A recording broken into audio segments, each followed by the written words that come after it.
Hello everyone, welcome to the Jeevan classes. तो आज की इस वीडियो में हम क्लास 12th की हिस्ट्री का चैप्टर नंबर 4 को करने वाले हैं। पार्ट 1 चैनल पे पहले अपलोड कर दिया गया है, सो इसको देखने से पहले आप उसको जरूर चेकआउट कर लें। और यह है पार्ट 2। तो आइए एक बार देख लेते हैं कि हम पार्ट 2 में कौन कौन से टॉपिक्स को कंप्लीट करने वाले हैं। तो इसके अंदर हम स्तूपास के बारे में पढ़ेंगे, ठीक है। स्तूपास को क्यों बनाया गया था, उनको किसने बनाया गया था, ये सारी चीजें हम पढ़ेंगे। और पढ़ेंगे डिस्कवरिंग स्तूपास को पढ़ेंगे, और नए नए रिलीजियस जो ट्रेंड है, जो बुद्धिज्म में अलग अलग तरीके से जो टाइम के साथ नए नए ट्रेंड्स आए, उनको भी एक तरीके से हम देखेंगे, ठीक है। तो बिना किसी टाइम वेस्ट के हम चैप्टर को करते हैं आगे। ये तो आज का टॉपिक है स्तूपास। तो इससे पिछले की वीडियो में हमने क्या क्या एक बार देख लिया, एक बार वो रिकॉल कर लेते हैं। तो हमने पिछली वीडियो में हमने देखा कि तो जो सांची स्तूपा है वो कहाँ पे है, और उसको बनाने, जो उसको मतलब प्रिजर्व करने के लिए कौन सी रानी का, ठीक है, कौन सी क्वीन का और बहुत बड़ा रोल था। हमने बुद्धिज्म के बारे में पढ़ लिया, जैनिज्म के बारे में पढ़ लिया कि क्या क्या उनकी टीचिंग्स थी, ठीक है, कौन कौन उनके लीडर्स थे, क्या क्या उन्होंने मतलब उनके कौन कौन से मॉन्यूमेंट्स फेमस थे, और भी तमाम चीजें हमने सारी की सारी जो इंपॉर्टेंट चीजें थी वो हमने पढ़ ली, ठीक है। इसलिए आप इसको देखने से पहले जरूर एक बार पार्ट 1 को एक बार देख लें, तो आपको समझ आ जाएगी सारी चीजें। तो आइए एक बार देखते हैं नया टॉपिक क्या हमारा, स्तूपास, ठीक है। तो पहले के टाइम पे लोग क्या करते थे, जब जो पुराने लोग थे वो क्या करते थे, कोई भी जो भी बढ़िया जगह होती है ना, जैसे कि कोई अच्छी सीनरी हो गया, कि यहाँ पे कोई एक्सेप्शनल चीज होगी यहाँ पे, जैसे कि आप मान सकते हैं कोई कोई यूनिक रॉक हो गया, कोई स्पेशल ट्री हो गया। ऐसी जो जगह होती है जिनके जिनके आसपास कोई यूनिक फीचर होता है, लोग उसको क्या करते हैं, उसको सैक्रेड मान लेते हैं, उसको सैक्रेड घोषित कर देते हैं। सैक्रेड का मतलब क्या होता है, ऐसी कोई चीज जिसको हम गॉड से रिलेट करते हैं, ठीक है, समथिंग रिलेटेड टू गॉड, नहीं तो फिर उसको किसी रिलीजन से हम रिलेट कर देते हैं। तो इसी पुराने टाइम में लोग क्या करते थे, ऐसी कुछ अच्छी अच्छी जो जगहें होती थी उनको सैक्रेड मान लेते थे, ठीक है। तो यही इसलिए स्टार्टिंग में दिया हुआ है दी साइड। कभी कभी क्या होता था, इन जो जगह है, इन जो साइट्स है, इनके आसपास क्या होता है, इनके पास छोटे मोटे जो श्राइन्स होते, जो छोटे छोटे मंदिर होते, वो भी अटैच होते थे। और कभी कभी इनको क्या बोल देते थे, इनको बोलते थे चैत्यास बोल देते थे। चैत्यास जो है वो कौन से वर्ड से बना है, वो चिता वर्ड से बना है, और चिता तो आपको पता ही है वो क्या होता है, ठीक है। दीज साइड विद एक मिनट, हाँ, these sites with small shrines attached to them were sometime described as the chaityas. और इन्हीं चैत्यास के बारे में है, वो हमारे बुद्धिस्ट लिटरेचर में दिया हुआ है, ठीक है। बुद्धिस्ट लिटरेचर मेंशन सेवरल चैत्यास, तो इन्हीं सब चैत्यास के बारे में बुद्धिस्ट लिटरेचर में भी मेंशन किया गया है कि ऐसी भी कुछ जगह थी जो बहुत ही ज्यादा सैक्रेड मानी जाती थी, ठीक है। तो और बुद्धिस्ट लिटरेचर में एक और चीजें मेंशन करी गई है, ऐसी ऐसी जगह जहाँ पे ना देख लेता हूँ आगे क्या है।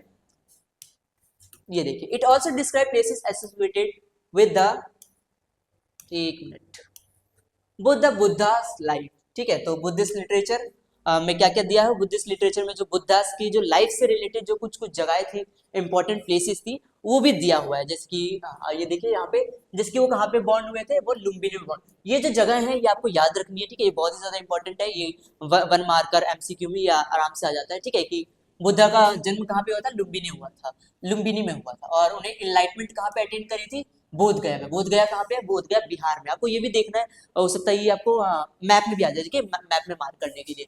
और उन्होंने अपना फर्स्ट स्पीच कहाँ पे दी थी, सारनाथ में दी थी। और उन्होंने निभाना एनलाइटमेंट कहाँ पे मिला था, उनको खुशीनगर में मिला था, ठीक है। तो ये कुछ इंपॉर्टेंट जगहें हैं जो कि बुद्धा की लाइफ से एसोसिएटेड है। और ये जानते हैं कि हम लुम्बिनी में जब बुद्धा की डेथ हो गई थी, तो उनके 200 साल बाद बुद्धा द ग्रेट अशोका जो रूलर है, वो आते वहां पे और एक पिलर बनवा देते, ठीक है, पिलर इरेक्ट करवा देते वहां पे लुम्बिनी में, कि मैं वहां पे आया था, ठीक है। तो after the death of Buddha, the Ashoka came and he erected the pillar at Lumbini. Why were the stupas build? अब मेन क्वेश्चन ये आता है कि जो स्तूपास है वो बनाए ही क्यों गए थे, ठीक है। तो इसके बहुत सारे रीजंस है, ठीक है। एक रीजन ये है कि जो जो बुद्धा के जो बॉडीली रिमेन्स है, या ऐसी चीजें जो बुद्धा ने यूज करी गई थी, उनको उनकी डेथ के बाद उनको दफना दिया गया था। जब उनको दफनाया गया, तो वहाँ पे जो स्पेशल माउंट हो जाता है ना, जब आप किसी चीज को अंडरग्राउंड दफना दें, कहाँ बताऊँ आपको, ये देखिए, जब किसी भी चीज आप अंडरग्राउंड दफना दे, ठीक है, ये ग्राउंड है, जब यहाँ पे आप कोई चीज दफना देंगे, छोटा सा माउंट बन जाता है, इसी को माउंट बोलते थे, ठीक है, MOUND। और बाद में चल गए यही स्तूपा बन जाता है, ठीक है। ये रहा, बिकॉज रेलिक्स ऑफ बुद्धा, जो बुद्धा के जो बॉडीली रिमेन्स होते हैं, ठीक है, बॉडीली रिमेन्स हो गया, object used by him, buried there, ये इसी जगह पे कुछ उनकी जो जगह है वहां पे दफना दिया जाता था। और बाद में यही जो माउंट है ये स्तूपास बन जाते हैं, ठीक है। हालांकि जो ट्रेडिशन है, ठीक है, कि स्तूपास खड़े करना, वो हो सकता है प्री बुद्धिस्ट भी हो, ठीक है, बुद्धिज्म से पहले भी हो, लेकिन आखिरकार बुद्धिज्म ने ही in the tradition of erecting stupas को फेमस कर दिया, ठीक है। But they came to be associated with the Buddhism since they contained relics regarded as sacred, ठीक है। the entire stupa came to be venerated as an emblem of both Buddha and the Buddhism। तो जब ये practice I, जो tradition आया कि जो mount है, माउंट के ऊपर हम एक स्तूपा एरेक्ट कर देंगे, एक पिलर एरेक्ट कर देंगे, ठीक है, तो ये जो ट्रेडिशन है ये बुद्धा और बुद्धिज्म दोनों के नाम से जाना जाने लगा। तो जो मैंने आपको बताया, जो माउंट है वो धीरे धीरे स्तूपा बन जाता है, उस पर अलग अलग स्ट्रक्चर्स बनाते हैं, तो अभी आगे वो है, तो उसको हम देखते हैं, ठीक है। आगे क्या, Ashoka distributed portions of Buddhas relics, जो बुद्धा के जो कुछ कुछ अकॉर्डिंग टू, सॉरी एक और पार्ट है, according to the Buddhist text, ठीक है, बुद्धिस्ट में एक टेक्स्ट है जिसका नाम है अशोक वंदना। तो उसमें वो क्या लिखा हुआ है, जो बुद्धा है, मतलब जो सॉरी जो अशोका है, वो क्या करते हैं, जो बुद्धा के कुछ जो बॉडीली रिमेन्स होते हैं उनको क्या करते हैं, अलग अलग जगह पे उनको दफना देते हैं और ऑर्डर देते हैं कि वहां पे स्तूपास को बनाया जाए, ठीक है। द बुद्धास रेलिक, ये देखिए यहाँ पे, द बुद्धास रेलिक, एक मिनट, हाँ, the Buddha's relic to every important town and order the construction of stupas over them, ठीक है। आखिरकार वो अशोका ही होते हैं जिन्होंने बुद्धिज्म को फेमस करा, ठीक है, काफी काफी जगह पे उन्होंने उसको फैलाया और स्तूपा का काम भी काफी हद तक उन्होंने ही करवाया था, ठीक है। कहाँ कहाँ पे, जिसकी भारत हो गया, सांची हो गया, सारनाथ हो गया, तो इन सारी की सारी जगहों पे। एक बार हम मैप में देख लेते हैं कि कौन कौन सी जो जगहें हैं वो बहुत बहुत ही ज्यादा इंपॉर्टेंट है। ये देखिए, लुम्बिनी हमने देख लिया, कुशीनगरा, बोध गया, बोध गया कहाँ है, ये बिहार के पास है, ठीक है। आपको ये जगह याद रखनी है यहाँ पे, सारनाथ हो गया, ठीक है, भारत हो गया, सांची, ये तो बहुत ही ज्यादा इंपॉर्टेंट है, इसको याद नहीं करा तो आप पता नहीं आप क्या याद करोगे, तो इसलिए इसको बहुत ज्यादा इंपॉर्टेंस के साथ आपको याद करना है, ठीक है, इंपॉर्टेंट बहुत ज्यादा। अब नीचे आते हैं, फिर से आगे बढ़ते हैं। How were the stupas built, ठीक है, स्तूपास को बनाया क्यों गया था, ये तो ठीक है, बनाया कैसे गया था, ठीक है, बनाने में किन का हाथ था। तो मोस्टली क्या होता है, जो ये जो स्तूपास है, इन पे जो इंस्क्रिप्शन हमें मिले हैं, इनसे क्या पता चलता है कि इनको बनाने के लिए बहुत ज्यादा डोनेशन मिला था, ठीक है, बहुत ज्यादा अलग अलग कैटेगरी के लोग, वेराइटी ऑफ पीपल्स ने डोनेशन दिया था, जिसके किंग्स हो गए, बड़े बड़े किंग्स हो गए, फेमस फेमस किंग्स, अशोका जिसके आप लिख सकते हो, सतवाहनास हो गया, ठीक है, किंग्स हो गए, कुछ गिल्ड्स ने भी इन पे डोनेशन दिया, ठीक है, कुछ जो आइवरी वर्कर्स होते हैं, ठीक है, जो हाथी के जो दांत होते हैं उनके जो वर्कर्स होते हैं, उन्होंने भी इस स्तूपास को बनवाने में डोनेशन दिया। 100 ऑफ मेंस और वुमेन्स ने भी बहुत ज्यादा डोनेशन दिया। और हम क्या कहते हैं, वो जो ऑर्गेनाइजेशन थी डिसाइपल की, ठीक है, उन्हें क्या बोलते हैं, वो आप कमेंट सेक्शन में बताएंगे। तो वहां के जो लोग थे उन्होंने भी क्या करा, भिक्खुज और भिक्खुनीज ने भी स्तूपास को बनवाने में डोनेशन दिया, ठीक है। अब तो हमने सारे जान लिया स्तूपास क्यों बना और कैसे बना। अब देख ले स्तूपास दिखता कैसा था, ठीक है, उसका स्ट्रक्चर क्या था, तो वो देख लेते हैं। तो हम जानते हैं जब स्तूपास की शुरुआत होती है वो किससे होती है, वो छोटे से माउंट से हुई थी। माउंट कैसा दिखता था, सेमी सर्कल था वो एक, ये देखिए ऐसा, ठीक है, ये जो सेमी सर्कल था, ये सेमी सर्कल, इसी को माउंट बोलते थे। अब क्या हुआ, धीरे धीरे ना टाइम के साथ क्या हुआ, ये और ज्यादा कॉम्प्लेक्स होता चला गया और इसको एक बड़ा स्ट्रक्चर बना दिया। हाफ क्या बोलते हैं इसको, सेमी सर्कुलर शेप, ठीक है। और इसको क्या बोलते हैं, इसको अंडा बोलते थे, इसको अंडा बोलते। एक मिनट,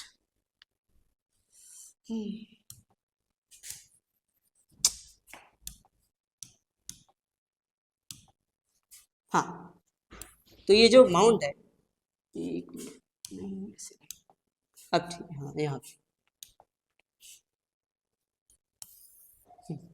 तो इसको जो सेमी सर्कुलर है, इसको क्या बोलते हैं, इसको अंडा बोलते हैं, जो ए एन, ठीक है, तो उसको अंडा बोलते थे, इसमें एक ही ए आएगा सिंगल, ठीक है, ये रहा, ये अंडा बोलते हैं, जो सेमी सर्कुलर उसको अंडा बोलते थे। और इसके ऊपर एक ये स्क्वायर शेप में एक बोलते, इसको क्या बोलते हैं, इसको हर्मिका बोलते हैं,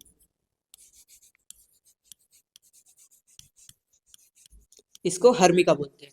और इसको एक छोटी सी लाइन होती है जिसको यष्टि बोलते हैं या मस्ती कह लो आप, मस्ती नहीं, मास्त, इसको मास्त कहते हैं, सॉरी इसको मास्त कहते हैं। और इसके ऊपर एक छोटा सा ना कभी कभी सर्कुलर शेप में या छतरी की शेप में ऐसे ऐसे फिगर्स बने हुए होते हैं, तो इनको बोलते थे यष्टि, ठीक है, यष्टि या मास्त आप कह सकते हो। तो ये ऐसा दिखता था हमारा, कुछ स्तूपा ऐसा दिखता है, ठीक है। नीचे वाला जो सेमी सर्कुलर है उसको अंडा बोलते थे, और उसको एक स्क्वायर कलर में होता था, स्क्वायर कलर कह रहा हूँ, स्क्वायर शेप में होता था। ये रहा बालकनी, ठीक है, ये मोस्टली एक बालकनी शेप का होता था, बालकनी लाइक स्ट्रक्चर, जिसको जो क्या रिप्रेजेंट करता है, अबोर्ड ऑफ गॉड, ये इसको रिप्रेजेंट करता है, उसको क्या बोलते हैं, हर्मिका बोलते हैं। और इसके ऊपर वाले को क्या बोलते हैं, मास्त, मस्त या मास्त कह लो आप, मास्त और यष्टि। और क्या होता है, अगर आप इसको ऊपर से देखोगे तो ये मोस्टली एक सर्कल सा दिखेगा, और यहाँ पे स्क्वायर शेप में, और यहाँ जो ये पोल है इसको सर्कल मान लो।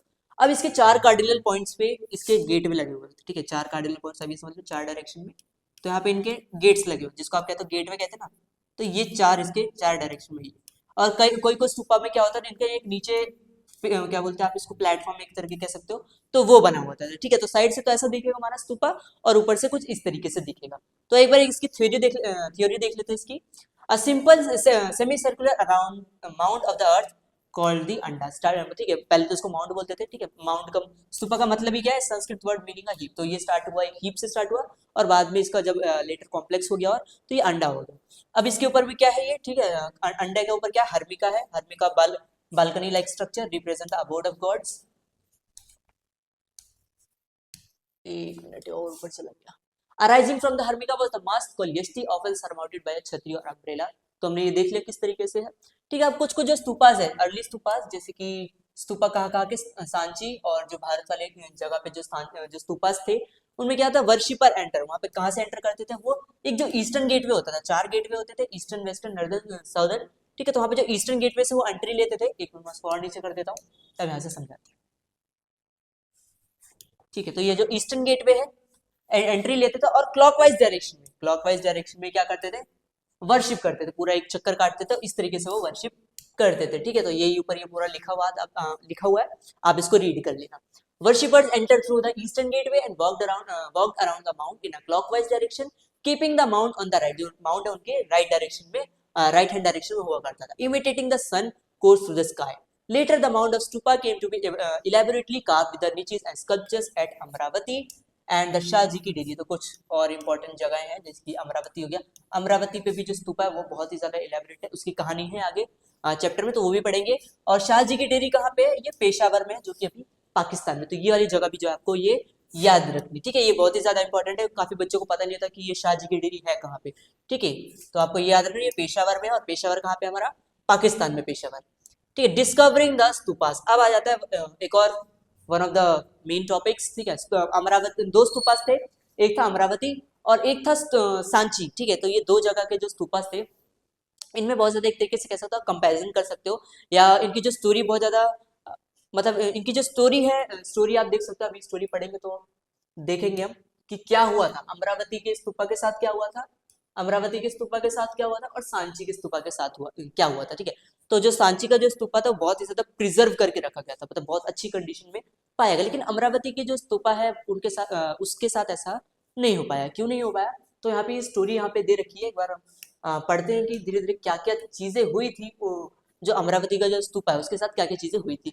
तो हुआ ये था कि क्या डेट दे रखी है, 1796 में एक लोकल राजा होते हैं, वो क्या करते हैं, उनको कुछ काम था, वो एक टेम्पल बनवाना चाहते, ठीक है, उनको एक मंदिर बनाना था।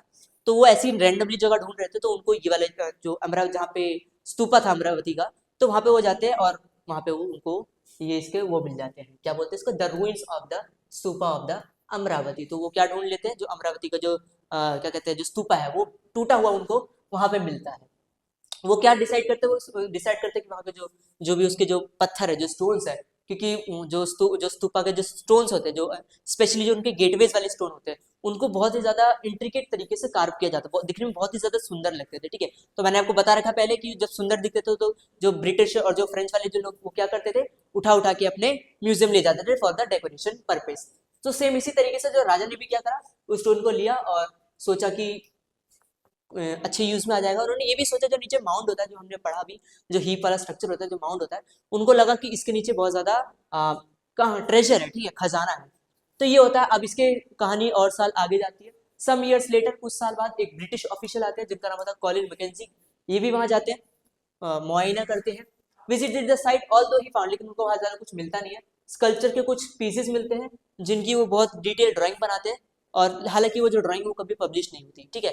अब 1854 में आते हैं, और साल बाद आते हैं 1796 में राजा को रूइंस ऑफ अमरावती मिला था, और 1854 में और नीचे आते हैं। अब क्या होता है, अब आता है कहानी का एक तरीके से मेन, जिनकी वजह से और ज्यादा प्रॉब्लम्स हो गई थी, तो वो थे वॉल्टर इलॉयट। वॉल्टर इलॉयट कौन थे, ये शख्स कौन थे, the commissioner of the Guntur. Guntur कहाँ पे, आंध्र प्रदेश में। तो ये अमरावती विजिट करते हैं, और वहां पे जो भी बच्चे कुछ स्कल्पचर्स होते हैं वो उसको उठा लेते हैं। क्यों उठा लेते हैं, वही डेकोरेशन पर्पस, या उनको पसंद आ गया था, ठीक है। वो स्कल्पचर के पैनल्स को उठा लेते हैं और अपने साथ मद्रास ले जाते हैं, ठीक है।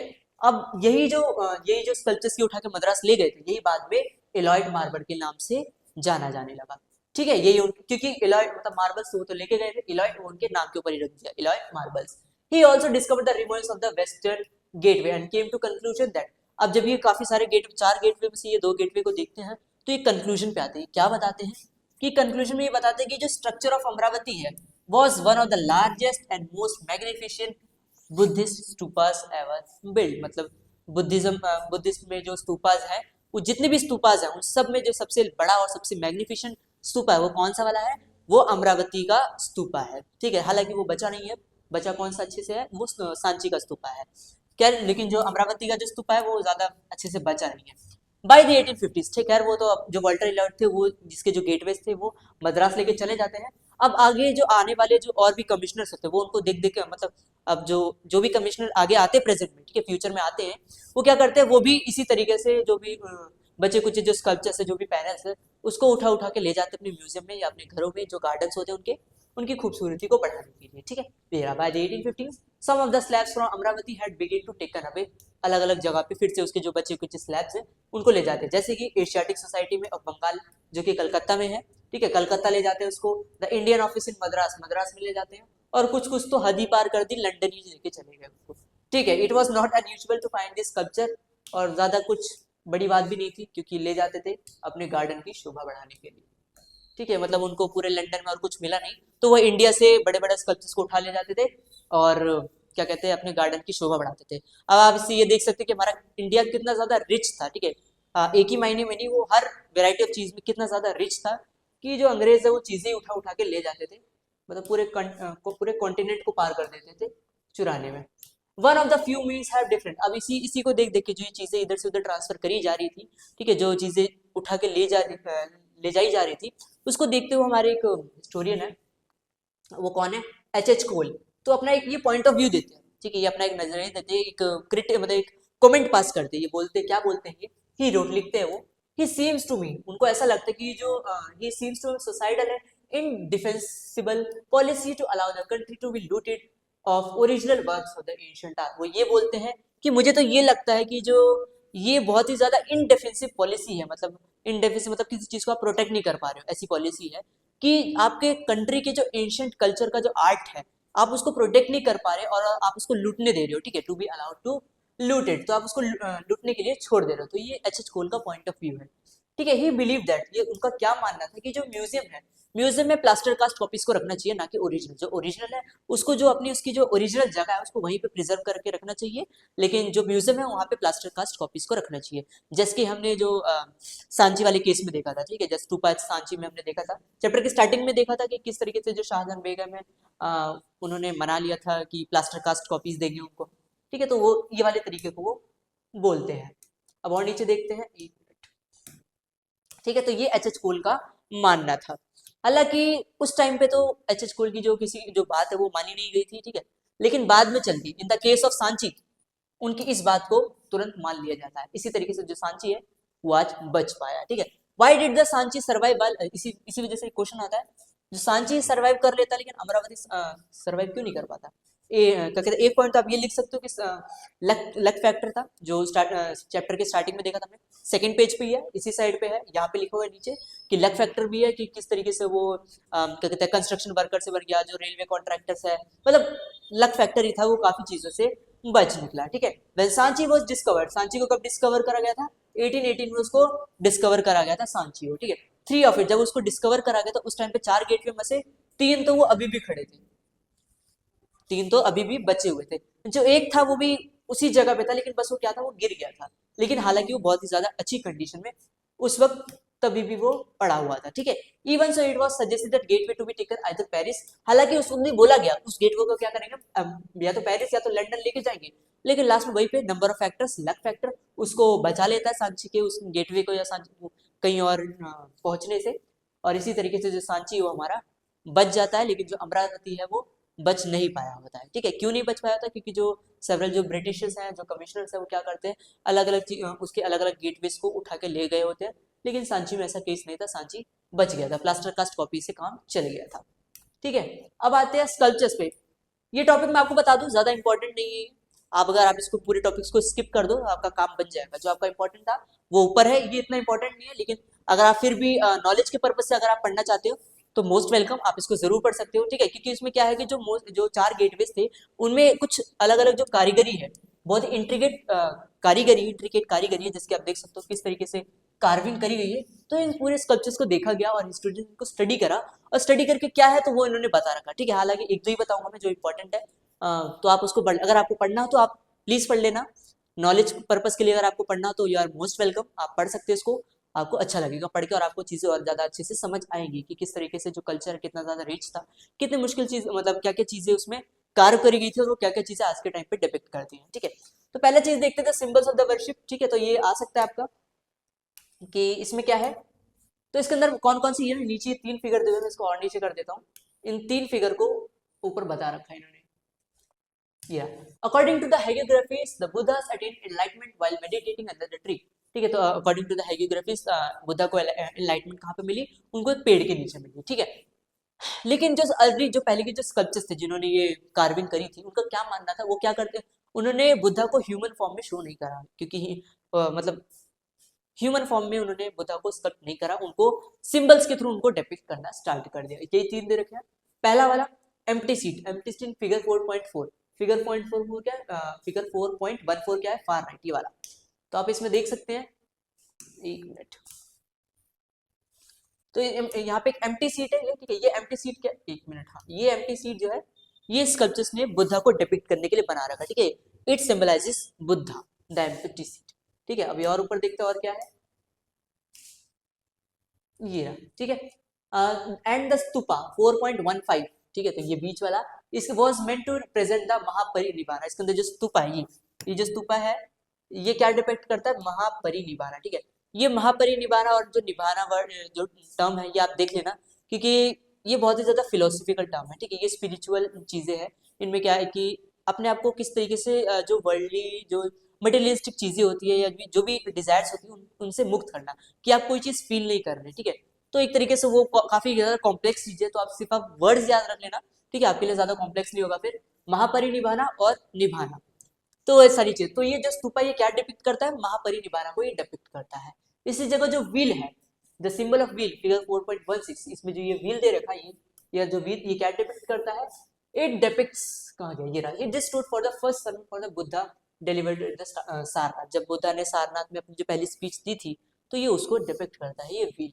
इसी तरीके से जो और भी ज्यादा चीजें हैं, जिसकी आप ट्री देख सकते हो।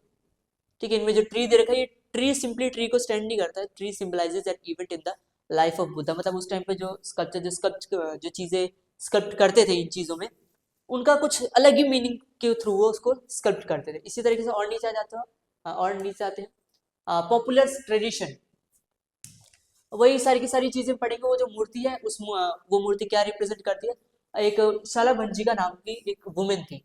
ये वुमेन क्या थी, according to the popular beliefs this women, ये वुमेन क्या, इसके एक टच से trees to flower and bear fruit, इसके एक टच से क्या, जो इसके एक टच से क्या होता था, जो ट्रीज है और जो फ्लावर्स है वो पेड़ बियर करना स्टार्ट कर देते थे। ठीक है, तो ये सालाभंजिका नाम की एक लेडी थी, तो उनको एक तरीके से वहां पे डिपिक्ट करा गया है। It is likely that this was regarded N auspicious, तो ये जो स्तूपा में इसको क्यों लगाया गया, हो सकता है ये ऑस्पिशियस सिंबल के उनसे जानी जाती थी, and integrated into the decoration of the stupa, इस वजह से इनको डेकोरेशन पर्पस के साथ उस स्तूपा में मतलब कार्व कर दिया गया। ठीक है, तो और नीचे आते हैं, there are other images as well, कुछ और भी इमेजेस हैं। ठीक है, जैसे कि example some of the finest depiction of animals, कुछ एनिमल्स की भी डिपिक्शंस इसमें पाए गए हैं, जैसे कि animals include elephant, horse, monkey tail, मतलब जटकास। ठीक है, जटकास क्या होते हैं, this contain several animal story. आपने जटकास और पंचतंत्र की तो स्टोरीज पढ़ी होंगी, उसके अंदर किस तरीके से एनिमल्स को यूज करके स्टोरीज बताई जाती हैं, तो वो इस तरीके से। तो जटकास क्या है, contain several animal stories that are depicted at Sanchi. Also animals were often used as symbol of the, आगे वही फिर से अलग अलग चीजों को सिंबल्स के तरीके से यूज करना। तो एनिमल्स को क्या सिंबल था, animals were used as a symbol of human attributes. हाथी किसका एट्रीब्यूट था, हाथी को were depicted to signify strength and wisdom. हाथी किसका प्रतीक था, स्ट्रेंथ और विजडम का सिंबल था। ठीक है, और नीचे आते हैं, another motive is that was the women surrounded by lotus and temple. अच्छा यहाँ पे एक और है, यहाँ पे एक और फिगर है, ये जो वुमेन देख सकते हो आप, ये वुमेन जिसके ऊपर जो हाथी, दो हाथी है और ऐसा लग रहा है कि वाटर स्प्रिंकलर कर रहे हैं। तो ये बोला जाता है ये जो वुमेन है ये और कोई नहीं, ये माया है। माया कौन है? जो बुद्धा है उनकी फोस्टर मदर है माया। ठीक है, तो वो भी है कभी। और इनको क्या, और एक और इनको डिपिक्ट किया जाता है, इनको बोला जाता है कि ये गजलक्ष्मी थी। गजलक्ष्मी क्या है? ये रहा literally the goddess of good Fortune who is associated with the elephant. मतलब एक ही किस तरीके से एक ही जो फिगर है वो अलग अलग चीजों को डिपिक्ट कर रहा है। एक तरफ वो माया को डिपिक्ट कर रहा है, ठीक है, आइडेंटिफाई द माया। और अदर्स क्या करते हैं? Others identify with popular goddess Gajalakshmi. ठीक है, इसी तरीके से यहाँ पे ये सरपेंट भी है, तो आप वो देख लेना, ज्यादा इंपॉर्टेंट था नहीं यहाँ पे। अब आ जाता है न्यू रिलीजियस ट्रेडिशंस। अब टाइम टू टाइम, टाइम जैसे जैसे टाइम बीता, किस तरीके से बुद्धिज्म में अलग अलग ट्रेडिशंस आ गए। ठीक है, तो थोड़ा सा ये कॉम्प्लेक्स है, तो आप इसको ऐसे समझ लो, इसके अंदर न्यू ट्रेडिशन है और ओल्ड ट्रेडिशन है। ठीक है, न्यू ट्रेडिशन क्या कहता है, ओल्ड ट्रेडिशन क्या कहता है, वो हम एक बार देख लेते हैं। तो ये देखिए, अर्ली मतलब न्यू ट्रेडिशन, अर्ली कह लो, अर्ली कह लो, लेटर कह लो, ओल्ड कह लो, और इसको बाद में एक और नाम दिया, हीनायाना महायाना नाम भी दिया हुआ है इसको। ठीक है, तो आप वो देखते हैं हम आगे। अर्ली बुद्धिस्ट टीचिंग, तो जो ओल्ड टीचिंग थी, जो अर्ली टीचिंग, वो क्या कहती थी, had given great importance to self effort in achieving निभाना।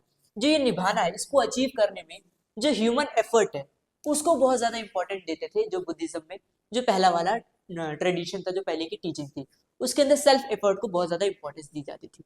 बिसाइड्स द बुद्धा वॉज, इसके अलावा जो बुद्ध है उनको सिर्फ एक नॉर्मल ह्यूमन बीइंग की तरह क्या कहते हैं माना जाता था, कि किस तरीके से उन्होंने एनलाइटमेंट को अटेन करा और निभाना को थ्रू हिज ओन एफर्ट। मतलब उनको सिंपली नॉर्मल ह्यूमन बीइंग की तरह माना जाता था, कि किस वो सिर्फ एक ह्यूमन बीइंग है जिन्होंने अपनी मेहनत के थ्रू, अपने ओन सेल्फ एफर्ट्स के थ्रू निभाना और क्या है, एनलाइटमेंट को अचीव कर लिया। ठीक है, पुरानी अर्ली टीचिंग ये कहती है।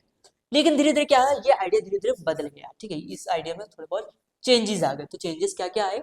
इट वॉज बिलीव, धीरे धीरे क्या हुआ, gradually the idea of saviour emerge. धीरे धीरे जो ये सेवियर, सेवियर मतलब आप कह सकते हो एक तरीके से डिपेंडेंट, आप मान सकते हो किस तरीके से। ठीक है, सेवियर का वर्ड का आपको मतलब ही समझ आ रहा होगा, सेवियर। ठीक है, सेवियर मतलब किसी को बचाने वाला, तो आप एक तरीके से इसको डिपेंडेंट मान सकते हो।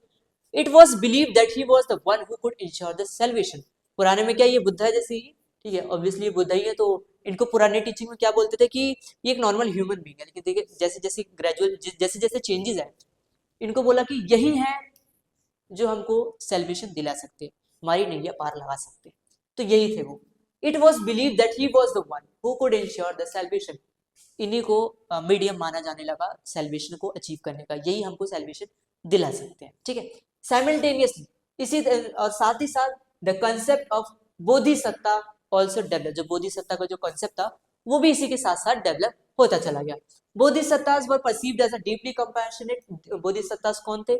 बहुत ही ज्यादा deeply compassionate, sorry, compassionate, compassionate का मतलब है काइंड। ठीक है, माफ करना वो थोड़ी सी टंग स्लिप हो रही है बार बार। ठीक है, कंपैशनेट, कंपैशनेट का मतलब है काइंड, काइंड भी बहुत ही ज्यादा दयालु होते थे। ठीक है, हु एक्यूमुलेटेड मेरिट थ्रू, ये कौन थे? हु एक्यूमुलेटेड देयर मेरिट, मतलब वो अपने एफर्ट्स के थ्रू मेरिट्स को एक्यूमुलेट करते थे, लेकिन ये इसको यूज नहीं करते थे निभाना को पाने के लिए। इस and thereby abandon the world but to help. ये उससे क्या काम करते, दूसरों की हेल्प करते थे। ठीक है, तो यहाँ पे बहुत ही ज्यादा स्पिरिचुअल थोड़ा सा चीज दे रखी है यहाँ पे। आपको हो सकता है समझने में दिक्कत आए, तो आप इसको बस बाय हार्ट इसको आप ऐसे ही याद कर लेना। ठीक है, स्टार्टिंग में क्या था कि किस तरीके से सेल्फ एफर्ट को इम्पोर्टेंट दी जाती थी, बुद्धा को नॉर्मल बीइंग रिगार्ड किया जाता था। लेकिन धीरे धीरे जैसे जैसे टाइम बीता, क्या था इसमें, he was the emerge as the saviour. ठीक है, he was the one who could ensure salvation. और कंसेप्ट ऑफ बोधिसत्ता ऑल्सो डेवलप, ये भी लिख सकते हो आप। और बोधिसत्ता में क्या है, Bodhisatta were perceived as the deeply compassionate beings who accumulated merit through their effort but use this not to attain nibbana and thereby abandon the world but to help others। मतलब ये बेसिकली दूसरों की ज्यादा हेल्प करते थे। ठीक है, ये अपने मेरिट्स को एक्यूमुलेट करते थे और दूसरों की हेल्प करते थे। The worship of images of Buddha and Bodhisatta became an important part of the. इस वाले ट्रेडिशन में क्या था कि जो वर्शिप ऑफ इमेजेस है वो भी बहुत ज्यादा इंपॉर्टेंट हो गई। एक मिनट, the worship of images of the Buddha and Bodhisattas were also important part of this tradition. ठीक है, अब नीचे आते हैं, this new way of thinking was called Mahayana. Mahayana का मतलब क्या है? The great vehicle. ठीक है, आपको ये याद रखना है, the meaning of Mahayana the great vehicle, और हीनायाना का क्या मतलब है? Lesser vehicle. ठीक है, तो पहले वाला ट्रेडिशन क्या है? हीनायाना, और जो नया ट्रेडिशन उसको क्या है? महायाना। ठीक है, तो ये हो गया आपका, ये यहाँ पे आपका ये खत्म हो गया। और नीचे आते हैं, the growth of Puranic Hinduism. ठीक है, तो अब इसके आगे भी जो टॉपिक है बिल्कुल भी इंपॉर्टेंट नहीं आपको। ठीक है, अगर आपको फिर से वही नॉलेज पर्पस के पढ़ना है तो आप उसको पढ़ सकते हो, वरना जो आपका चैप्टर है वहीं पे कंप्लीट हो गया। इस वाले के टॉपिक के अंदर क्या दिया है? The growth of the Puranic Hinduism. इसके अंदर दिया है कि किस तरीके से, जैसे हिंदुइज्म में, सॉरी, जिस तरह से बुद्धिज्म में डेवलपमेंट्स आए, उसी तरीके से अलग अलग जो रिलीजन्स थे उनमें भी डेवलपमेंट्स आए। ठीक है, तो आप वो इसके अंदर दो रिलीजन के बारे में दिया है, एक हिंदुइज्म में, एक है वैष्णविज्म और दूसरा है शैविज्म। वैष्णविज्म क्या है? Those who worship the Vishnu, और शैविज्म में क्या है? Those who worship the Shiva. ठीक है, और जैसे आपको पता है वैष्णविज्म में क्या है? द गॉड इज आइडेंटिफाइड, उनके 10 कितने अवतार है? 10 avatars. Cults around the various avatars of the incarnation. Vaishnavism में क्या है जो उनका कल्चर है, किस तरीके से डेवलप हुआ? अवतार्स के अराउंड, या फिर आप कह सकते हो इनकार्नेशंस के अराउंड डेवलप हुआ। उसके अंदर हम क्या जानते हैं कि जो भी भगवान है उनके 10 अवतार हैं। ठीक है, इस ट्रेडिशन में वैष्णविज्म क्या है? लॉर्ड विष्णु के 10 अवतार हैं। ठीक है, और वो 10 अवतार टाइम टू टाइम वो जन्म लेंगे। ठीक है, इसी तरीके से शैविज्म में क्या है? शैविज्म उनका जो शिव का जो सिंबल है वो लिंगा है। ठीक है, वो जो छोटा, ठीक है, शैविज्म में जो सिंबल है उनका लिंगा है, लेकिन कभी कभी उनको ह्यूमन फॉर्म में भी रिप्रेजेंट किया जाता था। तो इस तरीके से तो अभी आगे आगे पढ़ लेना कि एक तरीके से जैसे बुद्धिज्म में कुछ कुछ चीजें जो डेवलप हुई थी, उसी तरीके से हिंदुज्म में कौन कौन सी चीजें डेवलप हुई, तो आप वो पढ़ लेना, इतना इंपॉर्टेंट नहीं है ये।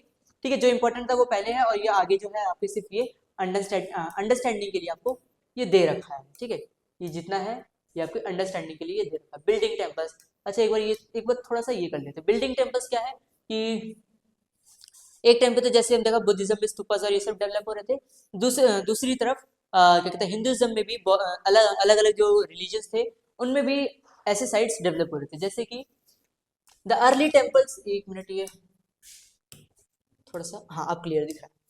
The early temple was a small square room called the गर्भगृह। जो अभी के जो मंदिर है वो पहले एक छोटे से क्या कह सकते हैं आप, छोटे से रूम के साथ स्टार्ट हुए थे।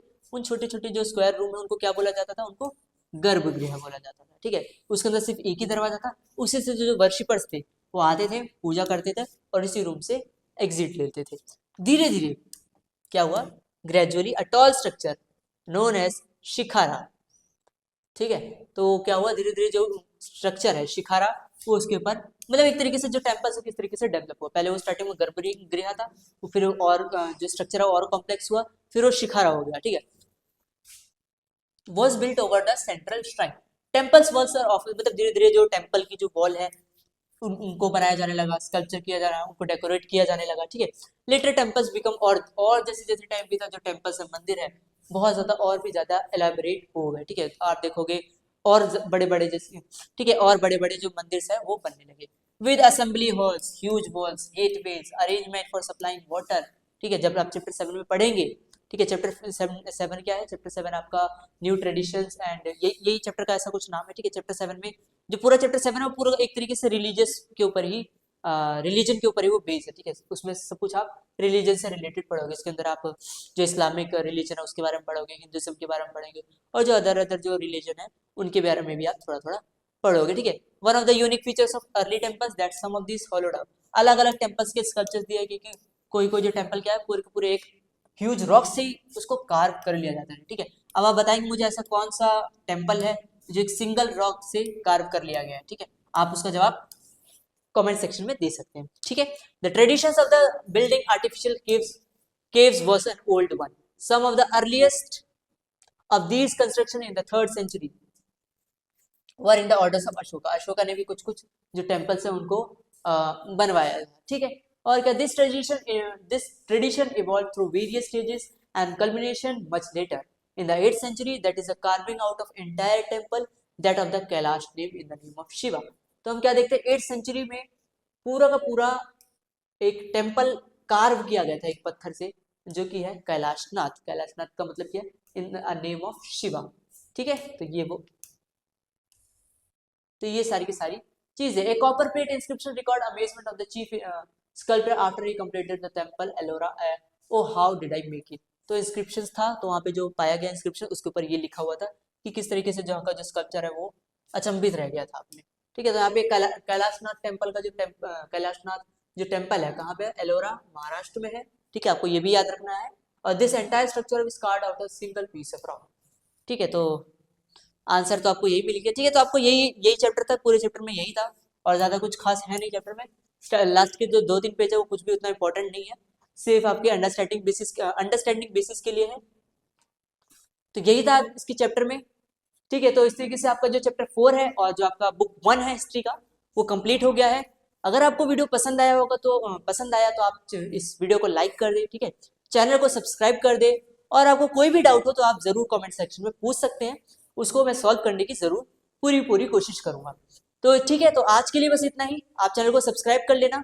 ठीक है, और दोस्तों में इस वीडियो को जरूर शेयर कर देना ताकि उनकी भी हेल्प हो जाए। और मिलते हैं नेक्स्ट वीडियो में।